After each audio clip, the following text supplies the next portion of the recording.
A very special case, I have had the pleasure to work in Brazil, is that in Brazil there's a Maggi Bouillon pack which has a blue chicken. And this blue chicken became such a strong thing for the Maggi brand that consumers believed that all Maggi products were from chicken. The reason was that we used this blue chicken everywhere. And here you have the fold out of Playboy, the Playboy magazine. We used it like that. And this blue chicken was also used, as you can see, in all kinds of, in the parade in Rio and things like that. So this proved that this blue chicken was stronger than the Maggi brand. So at a certain moment, they had to kill the chicken because it took over from the brand, which just proves what I'm saying. An icon is much more important than the logotype. When we speak about branding, we shouldn't forget that a brand, a strong brand, is very often a unique color. And this is the moment to speak about the black Coca-Cola Zero, because 2 weeks ago I learned about the new Coca-Cola philosophy, that all the Coca-Cola bottles from now on will be basically red, because that is a Coca-Cola color, and only a part will be white for light, green for life, and black for zero. Because Coca-Cola found out that they had to support 4 different things. They had a black pack, a white pack, a green pack, and a red pack, which cost them a lot of money. And that's why they right now is going away from, they will still have special editions like here with James Bond, but they are in fact going away from this because they want to strengthen the Coca-Cola brand. And the Coca-Cola brand is red. It cannot be, red and white, 2 colors so to speak. Red on black is different to red on white. A clear trend these days is to reduce your brand to a letter. And one who has managed remarkable to do this is McDonald's, using the M only. And here you can see a campaign, how strong you can be when you simplify it down to 1 letter. I think I can show you the latest in this. The latest, I don't know if you can see it, but Magnum, which is a brand, as you know, has now going away and just replacing Magnum with M in order to make it simpler. So it's a clear trend today that whenever you can, reduce it to the most simple. 1 letter is more simple than a brand. Then we come to something which is very important in branding, is to have a style. And the Apple has a very unique style. So you can see how little branding there are, because they have this style, very simple style, which is what I call brand identity. You can see, you can even take away the logotype and everybody knows this is Apple. Maybe I should go back and say that there is one brand which may be not known everywhere, where the style, and this is Michel et Augustin in France, who have a special style, and here also you don't see any logotype, but every French person today knows that this is Michel et Augustin. Now, why is branding so important? Branding is important because the products become more and more similar. Everybody can brew a good beer today. everybody can do spaghetti today. So how do we don't make the consumer understand that our brand is more different?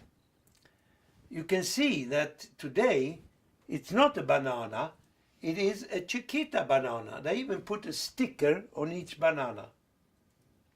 And Lipton, on each tea bag, they print the whole Lipton yellow identity. And here you can see a chicken, which I bought in France. And it says Plume de France. And because it has been given a brand, Plume de France, it sounds very French, you pay 30% more for that chicken. If that didn't have that French band and that French word, it would be worth less. And this is what branding is all about. It's to give to your product more value. Now, look at this. This car could be any car. And when I ask people, they say, oh, it can be a Peugeot, it can be Renault, it can be a Mazda, etc. Well, in this case, I can tell you, it was a Renault, and you can see it there. Why I'm telling you this? Because all cars are designed by students coming out of Art Center Pasadena in California. All cars have less and less metal and more PVC. All cars have the same electronic in the car. All cars become very similar. So the only thing which makes them different today is the brand. So if this for me is French crap, so to speak, because I don't like French cars, here I have what I would call Italian crap, because I don't like Fiat at all. Should I buy an Italian car, I would most likely buy an Alfa, because I am in the design business. And if I became interested in real technology, I would buy myself a Audi.